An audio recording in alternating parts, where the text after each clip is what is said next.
And our third main topic today gets submitted to us by Alexander Satchi. I hope I'm pronouncing that right. And Alexander writes, "Greetings, John and esteemed guest. No guest today.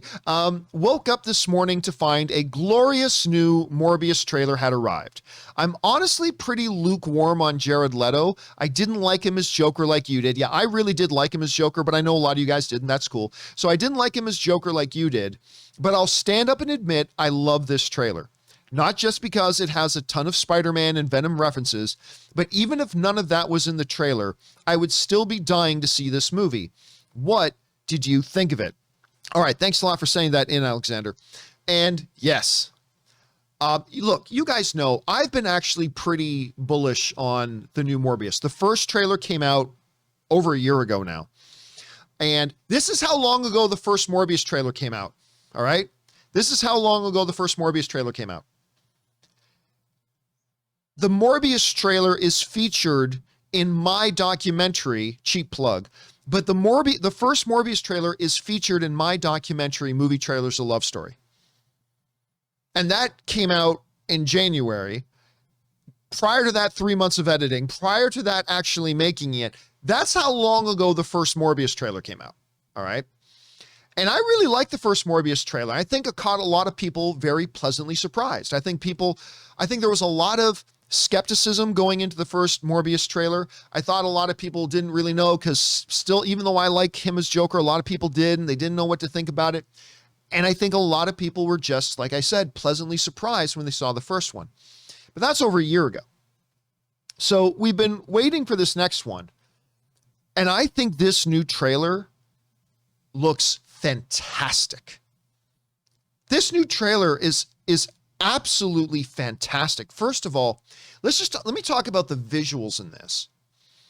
The visuals, I don't know who the art director and who the visual effects supervisor is on this particular movie, but their choice of how to visually manifest certain power sets that he uses, the physical transformations, all that kind of stuff. I was watching this as somebody who used to work in the visual effects industry, and I was watching this trailer. I'm like, oh my God, that's really, number one, creative, and two, executed beautifully. Like, it just looks awesome. I also love the tone of it. There's a visceralness to it at the same time. And as they mentioned, a whole bunch of Spider-Man and Venom references. We'll talk about that in a second. This comes to us from the folks over at Nerdist, who write, "This latest trailer focuses on the transformations of its titular star, who becomes a vampire after seeking out a life-saving cure for himself and others. What's less clear from Morbius, though, is what kind of tone the film is going for. It seems infinitely more serious than Tom Hardy's Venom movies, but there are still enough silly gags and visuals to give us hope that the movie won't take itself too seriously. The more important element of this promo, though, is how it builds on the first trailer's connections to the larger Spider-Verse. Michael Keaton's Vultures show up, there are tons of nods to Sam Raimi's Spider-Man movies, and Morbius himself makes a joke about Venom, as the world is clearly learning more about the killer symbiote." So here's the thing. I love this trailer. Love this trailer. I think it's fantastic. I think it's wonderful. All this kind of stuff. But let's talk about that interesting part in there.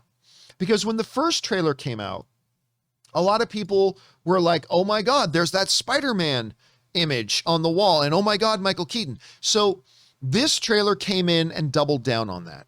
I want to pull up an image a number of people sent to me this morning that's been floating around on Twitter, but there is literally reference to all the Spider-Verse stuff at Sony so far. Obviously, in the top, this was from the first trailer, but it's also in the second trailer. You get a reference to the Sam Raimi Spider-Man, the exact pose and exact costume from the original Sam Raimi Spider-Man. So there's a quick reference to the Sam Raimi Spider-Man. Then you get the Oscorp Tower. That is a reference to the Andrew Garfield Spider-Man. Then you get Michael Keaton, which is a direct connection to the Tom Holland Spider-Man. And then, of course, you get the Daily Bugle and the direct Venom reference that he made saying, "I'm Venom." No, I'm just kidding. By the way, I love that line. I thought that was great. So we both get the same Daily Bugle, same paper layout and everything. And by the way, in the small print up here at the top of the Daily Bugle, you can't see it from this image, but in the small print here and here, there's references to Rhino and Black Cat in these newspaper references here. So I think there's a couple of interesting things here. Interesting thing number one, the obvious thing. They're referencing all the previous Sony Spider-Man stuff. All of it. But John, Tom Holland's an MCU. He's MCU, but it is still a Sony film. It's still Sony distributed. So remember that. This is a reference to all the Sony Spider stuff. Interesting thing number two, other than the reference to Tom Holland, there's no extended reference at anything MCU related. Like, it's interesting, again, going back to this picture in the bottom left, it would be interesting if one of the little minor headlines at the top, because there's 3 of them up here, if one of them was like, anniversary of Tony Stark's passing, or can anyone replace Steve Rogers? Or even like some sort of vague reference maybe to the events in WandaVision, like small town coming out of citywide hypnosis. Like if there was some sort of thing that was referencing the MCU, I'll tell you what that tells me. The fact that all these references are Spider-Man only, and the fact that there's nothing in there other than Spider-Man that has any sort of reference to the MCU as a whole, I'm just going to go down on it again. This, to me, tells me that No Way Home is setting up the exit of Spider-Man out of the MCU and back over to Sony. Sony is already, we bring this up again, Sony is already hyping up and laying the groundwork for a look at our Spider-Verse. Look at it. Just look at it. That's what this is doing. This is Sony saying, hey, world, look at our Spider-Verse. Isn't it pretty? Isn't it beautiful? Look at our Spider-Verse. Now, again, you guys know that I've said for a long time, I've said for years now that I believe that this Spider-Man film is going to be the ushering out of Spider-Man out of the MCU. But I have also lately started to believe that we are still going to periodically see Spider-Man pop up in the MCU because Kevin Feige said 2 years ago that interesting quote, don't forget, Spider-Man is the only superhero who can travel between cinematic universes. So what that says to me is, yes, they're prepping for Spider-Man's exit out of the MCU, but you're probably still going to see him pop up once in a while in the MCU as well, and probably see some MCU characters pop up in a Sonyverse. It's probably going to be part of the trade-off. Again, I'm speculating, I'm guessing, but there you have it. I think there's a lot of anecdotal evidence there to point to that. But to me, this trailer is an explanation point on it. I think this whole trailer, with all these examples, all these references, this is Sony saying, behold our Spider-Verse. Maybe yes, maybe no, but I think it's great. If this doesn't happen, I think it's going to be great. I'm excited for it. But aside from all the Spider-Man references, the trailer in and of itself, just the trailer on its own, I think it looks fantastic.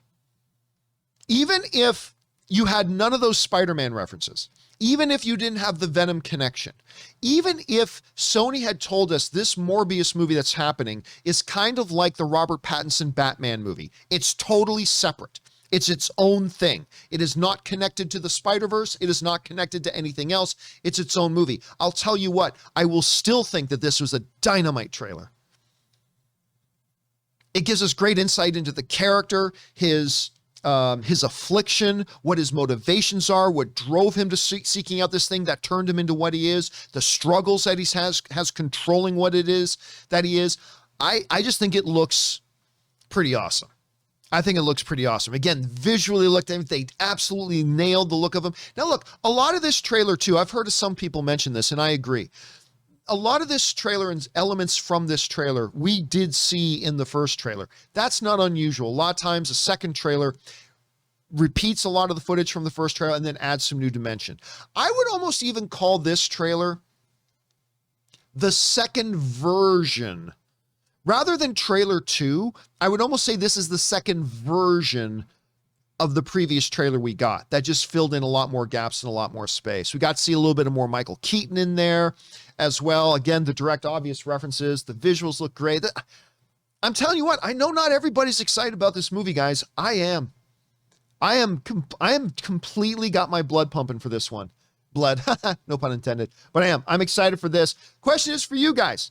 What do you think about the new trailer for Morbius? Maybe you love it as much as me. Maybe you thought it was meh. I don't know. Whatever you guys are thinking about it, though, jump down into the comment section below and let us know your thoughts.